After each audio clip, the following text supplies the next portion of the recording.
First, I primed my face with the Prime Moisturizer. I have combination skin type, which my T-zone is more oily and cheeks are a bit dry. This primer is very soft, it looks very milky, and the texture is much more watery than it looks. It's not sticky at all, and I love how easy it blends out. It is just like a normal lightweight face cream. It doesn't give a cast of silicone or film on my face like lots of primers do, so I really enjoy this product.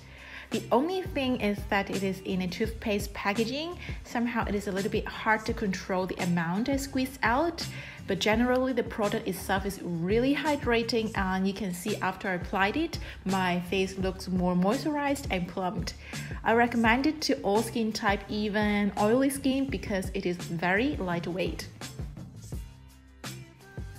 Next, I applied the Perfecting Skin Tint, which is the product that I was looking forward the most. The shade I've got is G7, which falls into the dark medium category. When I squeezed it on my face, it looks so much darker than my skin tone, but once it blends out, it melts into my skin perfectly. I enjoy no foundation makeup a lot recently, but sometimes when I look tired, I want something that is very lightweight to even out the complexion of my skin tone, so that's why I've got this skin tint. It is very watery and blends like a dream.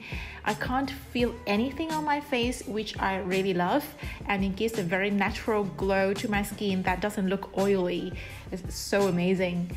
But if you're looking for coverage, I would totally advise you to save the money in other foundation rather than this tint. But personally, I love how it evens out my skin tone naturally and gives subtle, nice glow to my skin.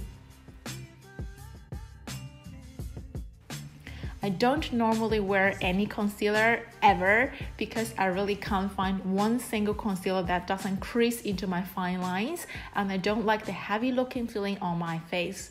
But I decided to give the stretch concealer a try. I got the shade G7, same as the tint, and it looked a little kicky and darker than the tint on the back of my hand, but in fact it is very soft and creamy. I thought it wouldn't have a nice coverage as Glossier is famous for supernatural makeup like the tint, but surprisingly, it covers up my dark circle and a little bit of hyperpigmentation on my cheeks and chin areas quite well. I would say this concealer is a light medium coverage, while the tint is nearly no coverage.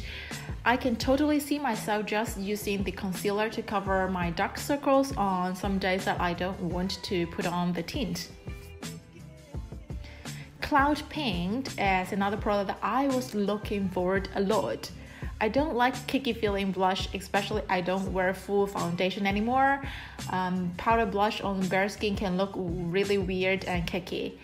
This is the shade Dust, which is like a toned down brownish coral color. When it's not blended out, the shade looks very dark, but once I tap and blended it out, it looks super natural that you can't really see much color, but gives a nice, healthy looking film on the skin. It is very easy to blend. I blended it out just with my fingers from the apple of my cheeks towards the temple and a bit across the nose to give some color and sun-kissed feeling to my skin.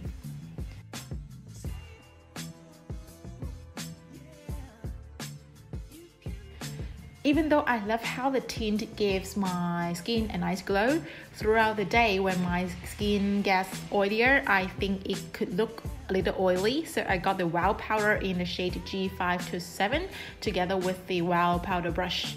The brush is very soft and it feels nice on the skin.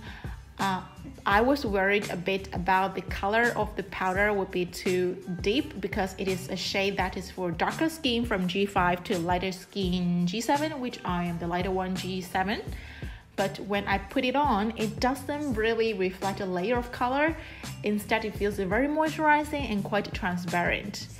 I just tape it on the areas I usually get oilier throughout the day, which is my forehead, nose, and chin. It doesn't dry up my face at all and doesn't kill the glow from the tint. Even I wear it for the whole day, it doesn't crack into a patch of color, so I really enjoy that. The boy brow is the most famous product of Glossier. I've heard about the boy brow, I even heard about the brand itself, but I can't give an objective review on the boy brow because I did DIY brow lamination. If you haven't checked that video out, make sure you watch it after this video. It was quite much fun. As brow lamination gave me brushed up brow hair, so I'm not quite sure how well the boy brow holds brow hair. But I like the brush head as it doesn't take up too much product, so even I apply several layers, my brow hairs doesn't crust into each other. Oh yeah, I bought the shade in black because I have very dark hair and brow hair. At last, I finished my makeup with the Generation G Sheer Matte Lipstick in the shade Zip. Frankly, this is the only product that's disappointed me. The texture when I applied on my lips are not the most pleasurable experience. I know it is matte, so it could be drier, but there are loads of matte lipstick out there that don't pull my lips when I'm applying it. The lipstick itself doesn't dry my lips at all, and it gives a very natural, healthy sheer red to my lips, which I quite like, but I really do not enjoy pulling my lips when I applied it.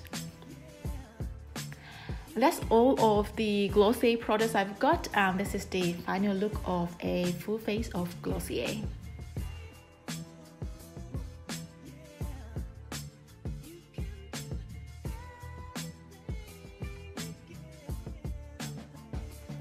If you enjoyed this video, give us a thumbs up.